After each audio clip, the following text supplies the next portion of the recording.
नमस्कार. मी professor doctor Jaywant Ingale, अर्थशास्त्र विभाग प्रमुख, ND पाटील कॉलेज मलकापूर, अध्यक्ष अर्थशास्त्र अभ्यास मंडळ आणि सदस्य अकॅडमिक काउन्सिल शिवाजी विद्यापीठ कोल्हापूर. बॅरिस्टर PG पाटील जीवन आणि कार्य या विषयावरती यूट्यूबवरती मी व्याख्यानमाला सुरू केली आहे. आजचं हे 10वं व्याख्यान आहे. आजच्या या 10व्या व्याख्यानात बॅरिस्टर PG पाटीलांच्या आणखी एका विशेष पैलूची ओळख मी करून देणार आहे. विद्वान कुलगुरू बॅरिस्टर PG पाटील. प्राचार्य बॅरिस्टर PG पाटील सरांनी आपल्या शिक्षकी पेशाची सुरुवात जुलै 1952 पासून केली. पद्मभूषण कर्मवीर भाऊराव पाटलांनी त्यांना रयत शिक्षण संस्थेत सातारा इथं शिवाजी कॉलेजवरती ट्युटर म्हणून नोकरी दिली. रयतमध्ये 1952 पासून त्यांनी ट्युटर, प्राध्यापक, प्राचार्य, वसतिगृहाचे रेक्टर, रयत शिक्षण संस्थेचे सचिव अशा विविध जबाबदाऱ्या पार पाडल्या. रयतचं सचिव म्हणून काम करत असतानाच म्हणजे जेमतेम 1 वर्षच त्यांना काम करण्याची संधी मिळाली. त्यांच्या विद्वत्तेचा आणि त्यांच्या प्रशासकीय कामाचा प्रदीर्घ अनुभव विचारात घेऊन त्यांच्या बॅरिस्टर पदवीचा विचार करून महाराष्ट्र शासनानं त्यांची शिवाजी विद्यापीठाचे कुलगुरू म्हणून नियुक्ती करण्याचा निर्णय घेतला. 14 जानेवारी 1975 रोजी शिवाजी विद्यापीठाचे दुसरे कुलगुरू म्हणून बॅरिस्टर PG पाटलांच्या नावाची घोषणा महाराष्ट्र शासनानं केली. 20 जानेवारी 1975 या दिवशी त्यांनी शिवाजी विद्यापीठाच्या कुलगुरूपदाची सूत्र हाती घेतली. सर्वप्रथम बॅरिस्टर PG पाटलांनी साताऱ्यातील कर्मवीरांच्या समाधीचं दर्शन घेतलं. कारण कर्मवीर भाऊराव पाटील हे त्यांचे पालक होते, गुरु होते आणि मार्गदर्शक होते. वयाच्या 10व्या वर्षापासून ते कर्मवीर अण्णांच्या सान्निध्यात होते. वयाच्या 10व्या वर्षी कर्मवीरांनी त्यांना त्यांच्या कौलापुरातून आपल्या खांद्यावर बसवून साताऱ्यात आणलं आणि वयाच्या 10व्या वर्षापासून 1952 पर्यंत त्यांच्या शिक्षणाचा सगळा खर्च कर्मवीरांनी केलेला होता. आणि म्हणून सर्वप्रथम त्यांनी आपले गुरु, मार्गदर्शक, पद्मभूषण डॉक्टर कर्मवीर भाऊराव पाटील यांच्या समाधीचं दर्शन घेतलं. 20 जानेवारी 1975 रोजी बॅरिस्टर PG पाटलांची कोल्हापुरातून भव्य अशी मिरवणूक काढण्यात आली. कावळा नाक्यापासून शिवाजी विद्यापीठापर्यंत अशी त्यांची भव्य अशी मिरवणूक काढली गेली. गरीब, बहुजन, शेतकरी आणि मराठा कुटुंबातील एका विद्वान प्राचार्याला शिवाजी विद्यापीठाच्या कुलगुरू पदावरती विराजमान होण्याची मोठी संधी मिळालेली होती. त्यांच्या पत्नी सौ सुमतीबाई या साताऱ्यात शिवाजी कॉलेजवरती प्राचार्य म्हणून काम करत होत्या. त्यांची बदली संस्थेनं कोल्हापूर या ठिकाणी केली. 1975 ते 1978 या काळात barrister PG Patil sir Shivaji विद्यापीठाचे कुलगुरू होते. आणि या आजच्या व्याख्यानामध्ये कुलगुरू असताना बॅरिस्टर PG पाटलांनी कशी कामगिरी केली त्याची माहिती या भाषणात दिलेली आहे. 1975 साली कुलगुरू झाल्यानंतर लगेचच काही महिन्यात त्यांना विद्यार्थ्यांच्या मोर्चाला, विद्यार्थ्यांच्या संतापाला आणि रोषाला सामोरं जावं लागलं. 27/4/1975 रोजी विद्यापीठावरती विद्यार्थ्यांनी भव्य असा मोर्चा काढलेला होता. सुमारे 5 ते 7 हजार विद्यार्थी या मोर्चात सहभागी झालेले होते. परीक्षा घेऊ नयेत, परीक्षा पुढे ढकलाव्यात अशी त्यांची मागणी होती. याचं कारण असं होतं की प्राध्यापकांनी परीक्षेवर बहिष्कार घातलेला होता आणि त्यामुळं परीक्षा लांबलेल्या होत्या. सुमारे 7 हजार विद्यार्थी खेड्यापाड्यातून शिवाजी विद्यापीठावरती अक्षरशः चाल करून आलेले होते आणि विद्यार्थ्यांची जी मागणी होती परीक्षा न घेण्याची, परीक्षा पुढे ढकलण्याची, ही चुकीची होती, बेकायदेशीर होती आणि विद्यार्थ्यांचंच नुकसान करणारी होती. मोर्चा भर दुपारी कडक उन्हात आलेला होता. विद्यार्थी नीट बोलत नव्हते, विद्यार्थी संतप्त झालेले होते आणि मोठं प्रक्षोभक वातावरण शिवाजी विद्यापीठात तयार झालेलं होतं. दंगल करण्याचा, दगडफेक करण्याचा विद्यार्थ्यांचा प्रयत्न होता आणि कलेक्टर, DSP आणि मोठा पोलीस फौजफाटा हजर होता. अशा संतापलेल्या विद्यार्थ्यांना भेटण्याची बॅरिस्टर PG पाटलांची इच्छा होती, पण वातावरण फार तणावपूर्ण होतं. विद्यार्थी फार चिडलेले होते, संतापलेले होते आणि कलेक्टर, DSP साहेब बॅरिस्टर PG पाटलांना भेटू देत नव्हते. पण PG पाटलांनी आग्रह धरला की मला या विद्यार्थ्यांना भेटायचं आणि त्यांनी विद्यार्थ्यांशी संवाद साधला. भर दुपारी कडक उन्हात खेड्यापाड्यातून विद्यार्थी आलेले होते. सर्वप्रथम त्यांनी विद्यार्थ्यांच्या पिण्याच्या पाण्याची सोय केली. विद्यार्थी नेत्यांना विश्वासात घेतलं, त्यांच्याशी संवाद साधण्याचा प्रयत्न केला, त्यांना समजावून सांगितलं. PG सरांच्या विद्वत्तेबद्दल विद्यार्थ्यांच्या मनात अपार आदर होता आणि त्यांनी त्यामुळं जाळपोळ केली नाही, दगडफेक केली नाही. 4 समजुतीच्या गोष्टी सांगून PG पाटलांनी विद्यार्थ्यांना शांत केलं आणि जर परीक्षा पुढे ढकलल्या तर किती नुकसान होईल हे विद्यार्थ्यांना पटवून दिलं आणि विद्यार्थ्यांनी मोर्चा मागं घेतला. परीक्षा सुरळीत पार पडल्या. पुढारी, सत्यवादी अशी जी काही वृत्तपत्र होती, ही वृत्तपत्र त्यांच्या पाठीशी ठामपणे उभी राहिली.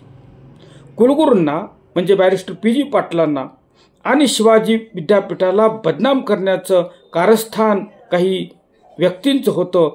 विद्यार्थ्यांना पुढं करून शिवाजी विद्यापीठ आणि बॅरिस्टर PG पाटलांना बदनाम करण्याचं कारस्थान हे PG पाटलांनी हाणून पाडलं.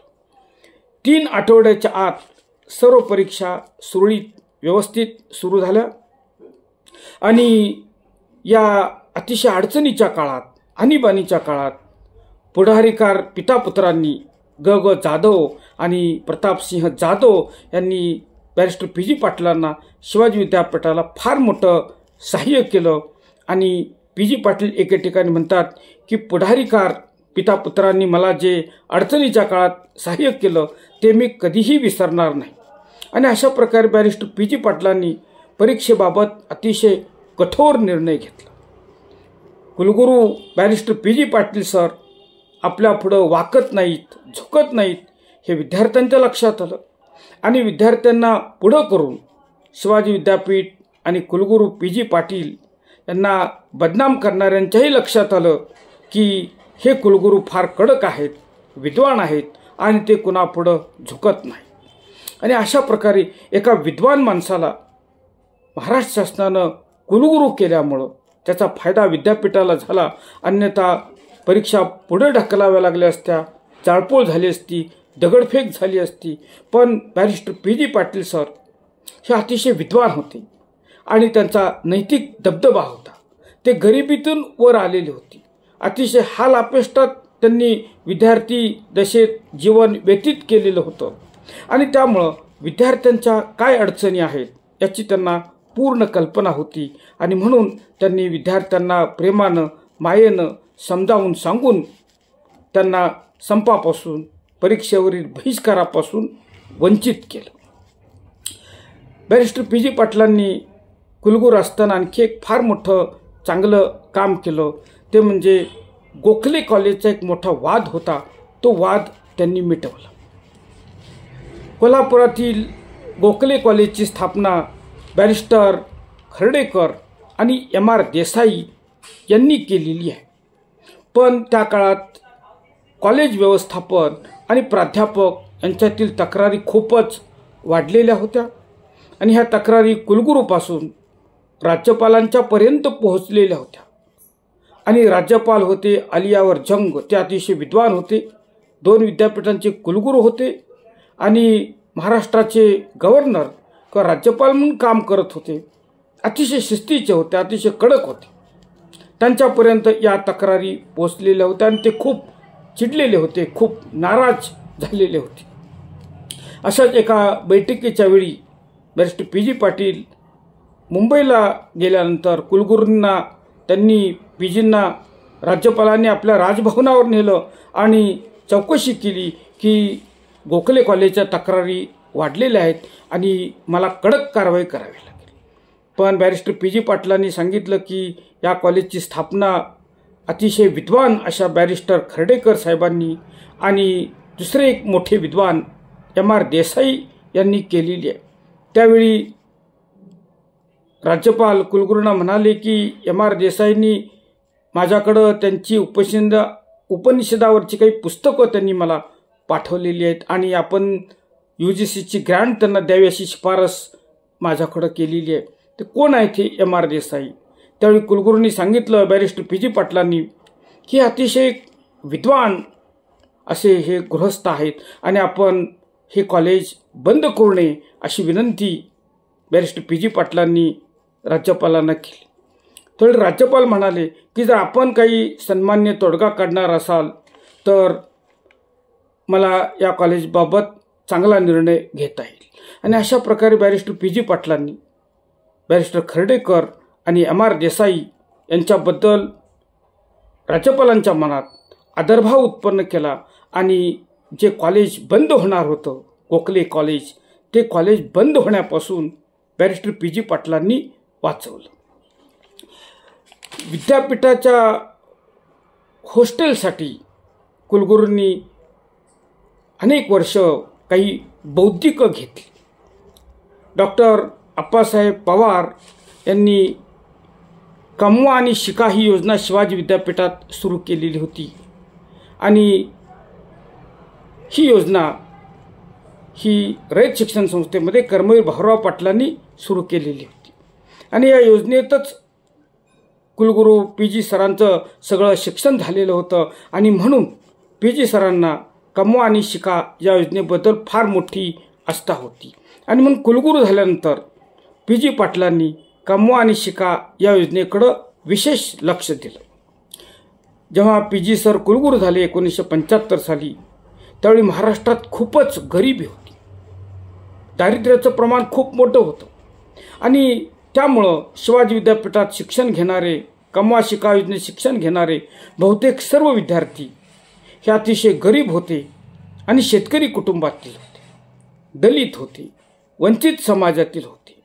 आणि म्हणून पीजींना त्यांची खूप मोठी काळजी वाटत असे, कारण त्यांचं संपूर्ण शिक्षण कमवा शिका योजनेतूनच झालेलं होतं. ते अधूनमधून हॉस्टेलमधील विद्यार्थ्यांच्या बैठका घेत असत. म्हणजे जरी ते शिवाजी विद्यापीठाचे कुलगुरू होते तरीसुद्धा हॉस्टेलमध्ये स्वतः जात विद्यार्थ्यांना भेटत, त्यांच्या अडीअडचणी समजून घेत, अडचणी सोडवत, त्यांना धीर देत, आधार देत आणि बहुमोल अशा प्रकारचं मार्गदर्शन करत असत. हॉस्टेलमध्ये राहून शिक्षण घेणारे विद्यार्थी हे गरीब असतात आणि ते वंचित राहू नयेत, ते वाया जाऊ नयेत याची काळजी बॅरिस्टर पी.जी. पाटील सर घेत असत. एकदा त्यांना समजलं की हॉस्टेलवरचे विद्यार्थी रेडिओवरती गाणी लावून हुल्लडबाजी करणार आहेत. ताबडतोब ते रात्रीच्या वेळी हॉस्टेलमध्ये आले, सगळ्या विद्यार्थ्यांना गोळा केलं आणि 3 तास त्यांना बहुमोल अशा प्रकारचं मार्गदर्शन केलं. आणि त्यांनी सांगितलं की हुल्लडबाजी करू नका, इतर कशातही वेळ घालू नका, तुम्ही शिक्षणासाठी आलेला आहात, अभ्यास करा. आणि अशा प्रकारे रात्री 2-2 वाजेपर्यंत ते शिवाजी विद्यापीठातील हॉस्टेलच्या विद्यार्थ्यांना मार्गदर्शन करत असत. अनेकांनी अनेक ठिकाणी लिहून ठेवलेलं आहे की शिवाजी विद्यापीठाचे कुलगुरू बॅरिस्टर पी.जी. पाटील विद्यार्थ्यांना गोळा करून मोकळ्या पटांगणावरती रात्री 2-2 वाजेपर्यंत त्यांच्यामध्ये देशप्रेमाची भावना निर्माण करत असत. आणि स्वतः पी.जी. पाटील कुलगुरू असतानासुद्धा जमिनीवर बसून त्यांना मार्गदर्शन करत आणि गॅदरिंगच्या दिवशी तर रात्री 1 वाजेपर्यंत बॅरिस्टर पी.जी. पाटील सर जागे असत. तर अशा प्रकारे कुलगुरू असतानासुद्धा बॅरिस्टर पी.जी. पाटील सर विद्यार्थ्यांमध्ये मिसळत असत आणि विशेषतः हॉस्टेलमध्ये वसतिगृहात जे विद्यार्थी राहत होते ते वाया जाणार नाहीत याची काळजी घेत असत. कारण हे सर्व विद्यार्थी गरीब, बहुजन, शेतकरी, दलित कुटुंबातून आलेले होते आणि एकही विद्यार्थी वाया जाणार नाही याची काळजी ते घेत असत.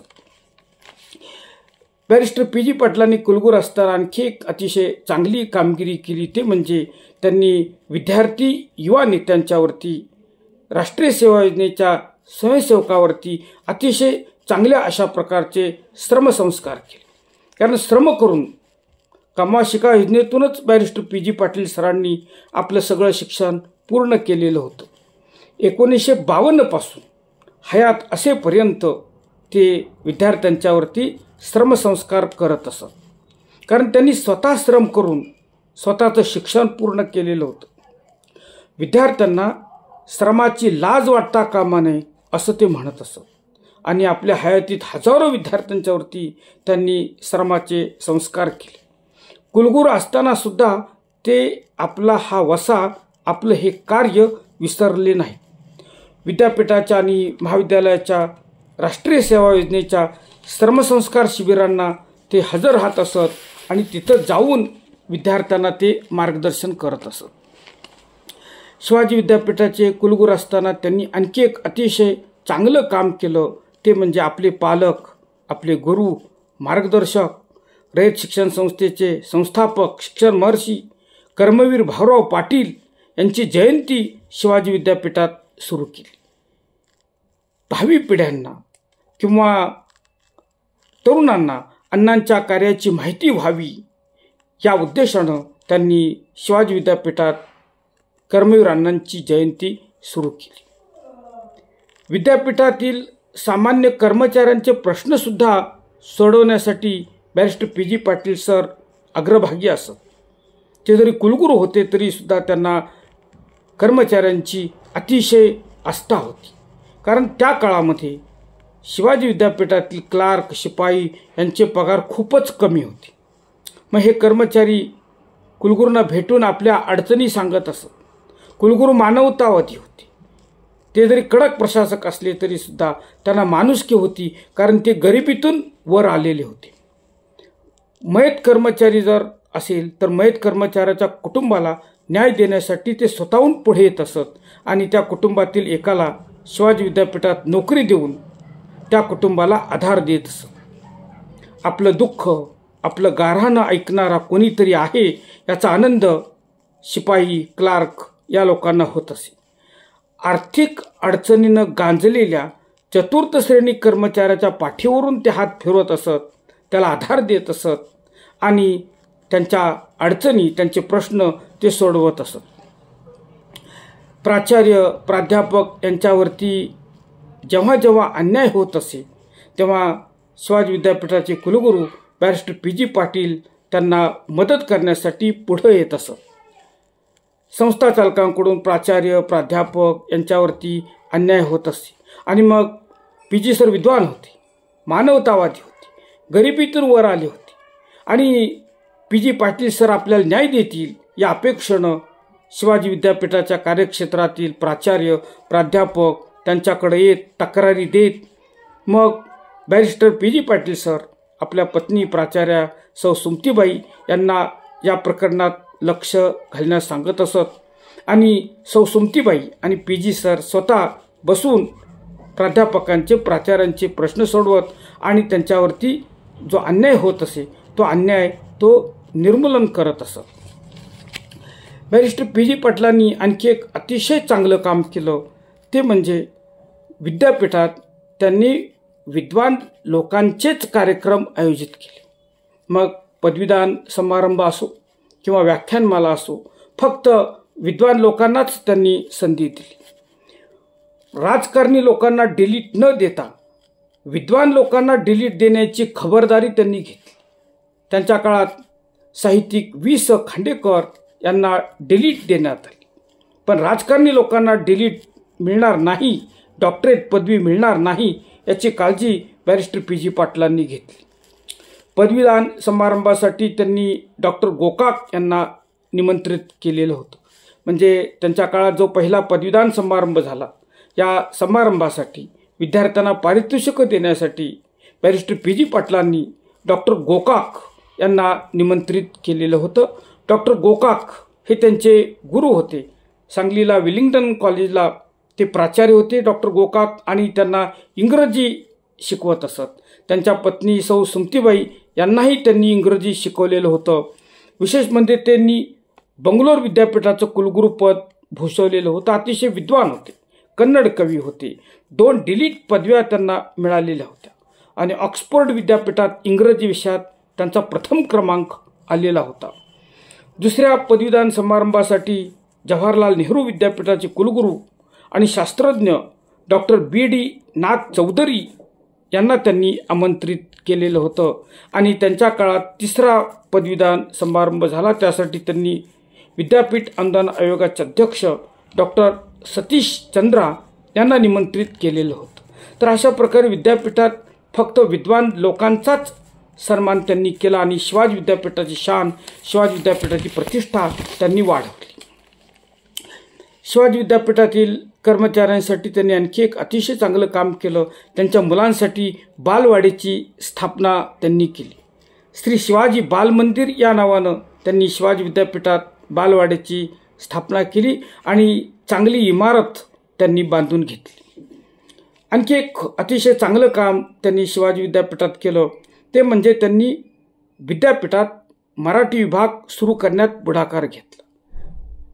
Barrister PG. पाटील सर जेव्हा कुलगुरू झाले त्यावेळी शिवाजी विद्यापीठात मराठी विभाग नव्हता. ते इंग्रजीचे प्राध्यापक होते. तरीसुद्धा मराठी विषयाची त्यांना खूप आवड होती, मराठी विषयावर श्रद्धा होती. त्यांचं मराठी भाषेवर सुद्धा मोठं प्रभुत्व होतं आणि म्हणून सातारला सुद्धा शिवाजी कॉलेजवर प्राचार्य असताना तिथं बंद पडलेला मराठी विषय त्यांनी सुरू केलेला होता. आणि जेव्हा शिवाजी विद्यापीठात ते कुलगुरू म्हणून झाले त्यावेळी त्यांच्या लक्षात आलं की इथे मराठी विषय नाही आणि म्हणून त्यांनी मराठी विषय सुरू करण्यासाठी पुढाकार घेतला. UGCचे अध्यक्ष शिवाजी विद्यापीठात जेव्हा आलेले होते तेव्हा त्यांना या विषयाचं महत्त्व सांगितलं आणि UGCची मान्यता मिळवली आणि अशा प्रकारे शिवाजी विद्यापीठात मराठी विभाग बॅरिस्टर पी.जी. पाटलांच्या पुढाकारानं सुरू झाला. दानशूर बंडू गोपाळ मुकादम नावाचे एक फार मोठे रयत कार्यकर्ते होते. त्यांनी रयत शिक्षण संस्थेला फार मोठ्या देणग्या दिलेल्या होत्या. त्यांच्या पैशातून मोठमोठ्या इमारती उभ्या झालेल्या होत्या. अशा एका दानशूर गृहस्थाचं नाव कायमस्वरूपी राहावं यासाठी बॅरिस्टर पी.जी. पाटलांनी विद्यापीठाच्या मार्फत जी विविध पारितोषिकं दिली जातात त्यापैकी एका पारितोषिकाला त्यांनी दानशूर बंडू गोपाळ मुकादम यांचं नाव दिलं. शिवाजी विद्यापीठात कुलगुरू असताना त्यांनी इतरही काही कामं केली. नवीन इमारती बांधल्या, कारण आप्पासाहेब पवार असताना इमारती होत्या परंतु विद्यार्थी संख्या वाढत होती, इमारती अपुऱ्या पडत होत्या. त्यांनी काही नवीन इमारती बांधल्या. मराठी विषयाप्रमाणे शिक्षणशास्त्र आणि गृहशास्त्र विभागसुद्धा त्यांनी विद्यापीठात सुरू केले. त्या काळात ग्रामीण भागातील विद्यार्थ्यांचं इंग्रजी अतिशय कच्चं होतं आणि अर्थशास्त्र, राज्यशास्त्र, समाजशास्त्र या विषयाचे पेपर इंग्रजीत लिहावे लागत असत आणि म्हणून बॅरिस्टर पी.जी. पाटलांनी अतिशय चांगला निर्णय घेतला. तो म्हणजे या विषयांचे पेपर विद्यार्थ्यांना मराठी भाषेत सोडवण्याची परवानगी दिली. त्यामुळं MAचे प्रवेश वाढले. MAला प्रवेश घेणाऱ्यांच्या संख्येत मोठी वाढ झाली. सिनेटमध्ये काम करत असताना त्यांनी हुकुमशाही कधीच दाखवली नाही. विद्वान असूनही विद्वत्तेच्या जोरावरती त्यांनी कधीही कोणाचा आवाज दाबला नाही. सिनेटमध्ये प्रत्येकाला बोलू दिलं असं सिनेटमध्ये काम केलेले अनेक जण सांगतात. त्यांनी स्वतःची मतं कधी लादली नाहीत. शाहू महाराज, कर्मवीर भाऊराव पाटील, डॉक्टर बाबासाहेब आंबेडकर यांची तैलचित्र बॅरिस्टर पी.जी. पाटलांनी शिवाजी विद्यापीठाच्या सिनेटच्या सभागृहात लावली आणि शाहू महाराज कर्मवीरांना डॉक्टर आंबेडकर यांचं महत्त्व अधोरेखित केलं. त्यांचं विद्यापीठाचं प्रशासन अतिशय कार्यक्षम होतं. काहींना अशी शंका होती की बॅरिस्टर पी.जी. पाटील सर हे फरडे वक्ते आहेत, वाङ्मयाचे अभ्यासक आहेत, साहित्यिक आहेत, इंग्रजी विषयाचे अभ्यासक आहेत, भाषेचे अभ्यासक आहेत आणि असा भाषेचा अभ्यासक फरडा वक्ता विद्यापीठाचं प्रशासन कसं हाकणार, अशा प्रकारची शंका काही लोक त्या काळात बोलून दाखवत होते. पण बॅरिस्टर पी.जी. पाटलांनी अतिशय कार्यक्षमपणे शिवाजी विद्यापीठाचं प्रशासन हाकलं. ते स्वतः बॅरिस्टर होते आणि कायद्याचा अभ्यास केलेला असल्यामुळं त्यांची फसवणूक करण्याचा प्रश्नच उपस्थित झाला नाही. ते अतिशय प्रामाणिक, अतिशय अभ्यासू आणि कार्यक्षम, कडक अशा प्रकारचे प्रशासक होते. ते व्याख्यानाला बाहेरगावी जात असत, पण विद्यापीठाचं एकही काम त्यांनी अडू दिलं नाही आणि त्यांच्या टेबलावरती फायलींचा कधीही ढिगारा नव्हता. ताबडतोब ते निर्णय घेत असत. फाईल कोणाची आहे हे न पाहता फाईलमध्ये काय आहे ते पाहून ते निर्णय घेत असत आणि नियमात कायद्यात बसत असेल तरच ते फाईलवरती सही करत असत. कुलगुरू असताना त्यांनी आणखी एक चांगलं काम केलं, ते म्हणजे कोल्हापुरातील सांस्कृतिक उपक्रमांना त्यांनी चांगलं पाठबळ दिलं. कारण पी.जी. सर स्वतः साहित्यिक होते, वाङ्मयप्रेमी होते, कवी होते आणि म्हणून त्यांनी वाङ्मयीन सांस्कृतिक उपक्रमांना, वाङ्मयीन चळवळींना, साहित्यिक चळवळींना नेहमीच पाठिंबा दिलेला होता. वाङ्मय मंडळाच्या उद्घाटनांना सुद्धा ते हजर राहत असत. नादो महानोर यांचं काव्यगायन कोल्हापुरात एका ठिकाणी होतं. त्यांना निमंत्रण होतं. ते काव्यगायन ऐकायला गेले आणि कुलगुरू असून सुद्धा पुढच्या रांगेत बसून त्यांनी काव्यगायन ऐकलं. फारच आग्रह केल्यानंतर त्यांनी व्यासपीठावर जाणं पसंत केलं. नरहर कुरुंदकरांची व्याख्यानं एका मंडळानं कोल्हापुरात आयोजित केलेली होती. पण मंडळाचे कार्यकर्ते सुद्धा अतिशय गरीब होते आणि त्यांची घरं पण लहान होती आणि एवढ्या मोठ्या विचारवंताची, साहित्यिकाची राहण्याची सोय करता येणार नव्हती. म्हणून मंडळाच्या अध्यक्षानं शिवाजी विद्यापीठाच्या कुलगुरूंना बॅरिस्टर पी.जी. पाटलांना एक पत्र लिहिलं आणि त्यांनी सांगितलं की ज्येष्ठ विचारवंत साहित्यिक नरहर कुरुंदकर व्याख्यानासाठी कोल्हापुरात काही दिवस येत आहेत, तरी त्यांच्या राहण्याची आणि जेवणाची व्यवस्था आपण करावी. Barrister P G. पाटलांनी ताबडतोब नरहर कुरुंदकरांची शिवाजी विद्यापीठात राहण्याची आणि जेवणाची सोय केली आणि अध्यक्षांना असं सांगितलं, ते जितके दिवस कोल्हापुरात तितके दिवस ते शिवाजी विद्यापीठाचे अतिथी असतील आणि त्यांच्या राहण्याचा आणि जेवणाचा सर्व खर्च शिवाजी विद्यापीठ करेल. एवढंच नाही तर नरहर कुरुंदकर शिवाजी विद्यापीठाच्या अतिथीगृहात आल्यानंतर कुलगुरू असूनही स्वतः ते नरहर कुरुंदकरांना भेटण्यासाठी गेले, त्यांचं स्वागत केलं आणि आपली ओळख त्यांनी करून दिली. तर अशा प्रकारे कोल्हापुरामध्ये जे साहित्यिक, कवी होते, लेखक होते, ते जे काही वाङ्मयीन उपक्रम आयोजित करत होते त्या उपक्रमांना बॅरिस्टर पी.जी. पाटील सर पाठिंबा देत असत आणि स्वतः कोल्हापुरात आडवळणीच्या ठिकाणी जाऊन त्यांना मार्गदर्शन करत आणि त्यांना प्रोत्साहन देत असत. कुलगुरू असताना बॅरिस्टर पी.जी. पाटील सर आणीबाणी देशभर लादलेली होती आणि संपूर्ण देशभर लोकशाहीचा संकोच करण्यात आलेला होता. भाषण स्वातंत्र्यावरती, लेखन स्वातंत्र्यावरती बंधनं होती. बुद्धिजीवी मंडळं जी होती, शिक्षक होते, प्राध्यापक होते, ही सुद्धा सांभाळून भिवून वागत होती. आणि तरीसुद्धा आणीबाणीच्या काळातसुद्धा बॅरिस्टर पी.जी. पाटलांनी अतिशय निर्भीडपणे, अतिशय तडफेनं काम केलं. ते सरकारला घाबरले नाहीत. विद्यापीठात यदुनाथ थत्ते नावाच्या पत्रकाराचं व्याख्यान त्यांनी आयोजित केलेलं होतं आणि ही गोष्ट साधी नव्हती, कारण यदुनाथ थत्ते हे साधना परिवाराचे होते आणि त्यांचा आणीबाणीला जाहीर विरोध होता. तरीसुद्धा त्यांनी या विरोधाची पर्वा केली नाही. सरकार नाराज होईल, आपलं कुलगुरूपद काढून घेईल असा विचार बॅरिस्टर पी.जी. पाटलांनी केला नाही. यदुनाथ थत्ते आणीबाणीला विरोध करणाऱ्या पत्रकारापैकी एक होते आणि त्यांचं व्याख्यान आयोजित करून आपण सरकारला घाबरत नाही, सरकारच्या ताटाखालचा आपण मांजर नाही, हे त्यांनी दाखवून दिलं. यदुनाथ थत्ते एके ठिकाणी म्हणतात की राष्ट्रीय एकात्मता या विषयावर माझं व्याख्यान PG सरांनी आयोजित केलं. एवढंच नव्हे तर ते आणीबाणीचा काळ असताना सुद्धा त्या व्याख्यानाचं अध्यक्षपद त्यांनी भूषवलं. आणि त्या भाषणामध्ये यदुनाथ थत्तेंनी सांगितलं की माझं लक्ष सारखं PG सरांच्याकडं होतं, कारण मी आणीबाणीवरती टीका करत होतो. तरीसुद्धा PG सर अजिबात विचलित झाले नाहीत. उलट आपला अध्यक्ष समारोप त्यांनी अतिशय समायोजितपणे केला. तर अशा प्रकारे देशभर आणीबाणी असताना सुद्धा बॅरिस्टर PG पाटील सर अजिबात घाबरले नाहीत. याचं कारण सांगताना यदुनाथ थत्ते एका ठिकाणी म्हणतात की बॅरिस्टर PG पाटलांनी 1942च्या स्वातंत्र्य लढ्यामध्ये भाग घेतलेला होता आणि ते इंग्रजांना सुद्धा अजिबात घाबरलेले नव्हते. बॅरिस्टर PG पाटलांचा आणखी एक गुण विशेष म्हणजे ते 3-3.25 वर्ष शिवाजी विद्यापीठाचे कुलगुरू होते, पण एकही रुपया भत्ता त्यांनी घेतला नाही. प्रवास खर्च असेल, जेवणाचा भत्ता असेल, 1 रुपयासुद्धा त्यांनी घेतला नाही. जवळजवळ 40,000 रुपये त्यांनी शिवाजी विद्यापीठाला देणगी म्हणून देऊन टाकले. 1978चे 40,000 रुपये म्हणजे आजच्या काळातील जवळजवळ 3-4 लाख रुपये एवढी रक्कम होते. ही रक्कम त्यांनी शिवाजी विद्यापीठाला देणगी म्हणून दिली.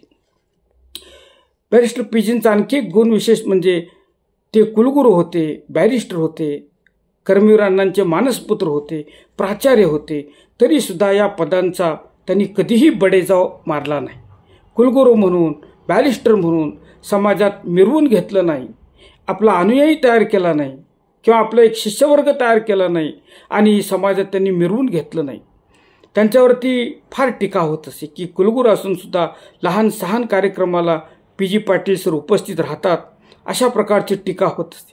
पण त्या टीकेला ते घाबरले नाहीत, कारण लहान लोकांनाच मोठं केलं पाहिजे असं त्यांना वाटत असे. आणि म्हणून लहान लहान विद्यार्थी असतील, साहित्यिक असतील, लेखक असतील, अगदी गल्लीबोळात जरी कार्यक्रम असला वाङ्मयीन सांस्कृतिक, तरी PG सर उपस्थित राहत असत, त्यांना मार्गदर्शन करत असत आणि त्यांना प्रोत्साहन देत असत. ते म्हणत असत की या लहान लोकांनाच मोठं केलं पाहिजे. वक्तृत्व स्पर्धेसाठी अध्यक्ष म्हणून पारितोषिक वितरण समारंभासाठी बॅरिस्टर PG पाटील सर मिरजेला गेलेले होते आणि तिथं कोल्हापुरातील 6 मुलं मुली स्पर्धेसाठी आलेली होती. रात्री 10 वाजली होती आणि कोल्हापूरला मिरजेतून परत यायला ST किंवा कोणतंही वाहन नव्हतं आणि कुलगुरूंची गाडी होती. पण विचारायचं कोणी, एका मुलीनं, मंगला पाटील नावाच्या एका मुलीनं कुलगुरूंना विचारलं की आम्ही तुमच्या गाडीत बसू का, आम्हाला ST नाही, आम्हाला कोल्हापुरात तुम्ही सोडाल का? बॅरिस्टर PG पाटलांनी आनंदानं होकार दिला. एवढंच नाही तर ते त्या 6 मुलींना घेऊन यजमानांच्या घरी गेले आणि त्यांची तिथं PG पाटलांची जेवणाची सोय होती.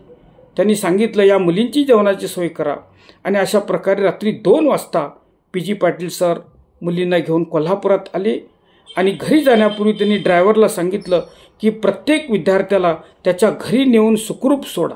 तर अशा प्रकारे विद्यार्थ्यांची एवढी प्रचंड काळजी कुलगुरू असूनसुद्धा बॅरिस्टर PG पाटील सर घेत होते. 20 जानेवारी 1975 रोजी बॅरिस्टर PG पाटील सर कुलगुरू झाले, पण कुटील राजकारणामुळं त्यांना पुढची टर्म मिळाली नाही. 18 एप्रिल 1978 रोजी त्यांची मुदत संपली. मुदतवाढ काही शासनानं त्यांना दिली नाही. विद्वान लोकांना खूपच वाईट वाटलं. विद्यार्थी अक्षरशः रडत होते, आंदोलन करतो असं म्हणत होते. पण बॅरिस्टर PG पाटलांनी त्यांना सांगितलं की ही जी कुलगुरू पदाची खुर्ची मला मिळाली ती गेली आणि मिळाली याचं मला दुःखही नाही आणि आनंदसुद्धा नाही. मुंबईच्या वृत्तपत्रांनी त्यांची मोठी बदनामी केली होती. काही लोक त्यांना म्हणत असत की सर खुलासा करा, पण ते म्हणाले की मला काही खुलासा करायची आवश्यकता नाही. कालांतरानं वृत्तपत्रांना आणि मुख्यमंत्र्यांना सुद्धा समजलं की खोट्या माहितीच्या आधारे आपण बॅरिस्टर PG पाटलांच्यावरती अन्याय केलेला आहे.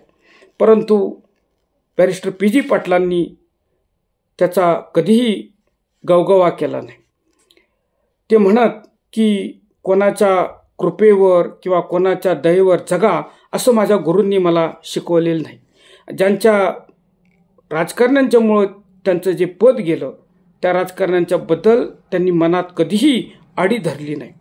कुलगुरू पदाची मुदत संपल्यानंतर पाय उतार झाल्यानंतर बॅरिस्टर पी.जी. पाटील सर परत सातारला आपल्या मातृसंस्थेत शिवाजी कॉलेजवरती प्राध्यापक म्हणून जॉईन झाले. त्यांच्या पत्नी सौभाग्यवती सुमतीबाई पाटील या कॉलेजच्या प्राचार्या होत्या. त्यांच्या हाताखाली ते काम करायला लागले. म्हणजे कुलगुरूपद भूषवूनसुद्धा बायकोच्या हाताखाली कसलाही संकोच न बाळगता त्यांनी काम करायला सुरुवात केली. प्राध्यापक म्हणून काम करायला सुरुवात केली. BAच्या MAच्या वर्गाला ते शिकवू लागले. तर अशा प्रकारे विद्यार्थ्यांशी असलेली जी त्यांची नाळ होती ती नाळ त्यांनी कधीही सोडली नाही. Barrister PG. पाटील कुलगुरू झाल्यानंतर त्यांनी शिवाजी विद्यापीठात कोणती कामं केली याची माहिती आपण या भागात घेतली. परीक्षा नको म्हणणाऱ्या विद्यार्थ्यांचं त्यांनी प्रबोधन केलं आणि विद्यापीठात जाळपोळ दंगल घडवणाऱ्या विद्यार्थ्यांना शांत करून त्यांना सन्मार्गावर आणण्याचं काम बॅरिस्टर पी.जी. पाटलांनी केलं. गोखले कॉलेजचा वाद त्यांनी मिटवला. गोखले कॉलेज बंद करण्याच्या मनस्थितीत त्यावेळचे राज्यपाल अलियावर जंग होते, पण राज्यपालांना समजावून सांगून मध्यस्थी करून त्यांनी गोखले कॉलेज वाचवलं. ते कॉलेज आजही कोल्हापुरात अस्तित्वात आहे. विद्यापीठात गोरगरीब विद्यार्थी हॉस्टेलमध्ये शिकून अभ्यास करत असत. अशा विद्यार्थ्यांना सन्मार्गावर आणण्याचं काम बॅरिस्टर पी.जी. पाटलांनी केलं.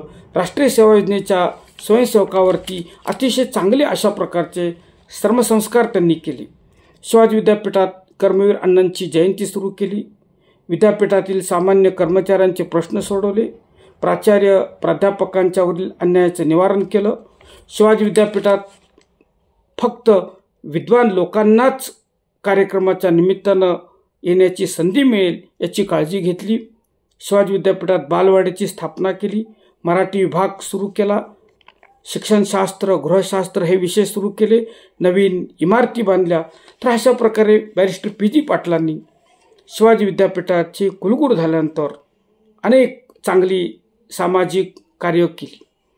विद्यापीठाचा नावलौकिक वाढवला. विद्यापीठाची शान वाढवली. विद्यापीठाची प्रतिष्ठा महाराष्ट्रात उंचावण्याचं काम बॅरिस्टर पी.जी. पाटलांनी केलं. पुढच्या 11व्या भागामध्ये बॅरिस्टर पी.जी. पाटलांच्या आणखी एका पैलूवरती प्रकाश टाकण्यात येणार आहे. तोपर्यंत नमस्कार, धन्यवाद.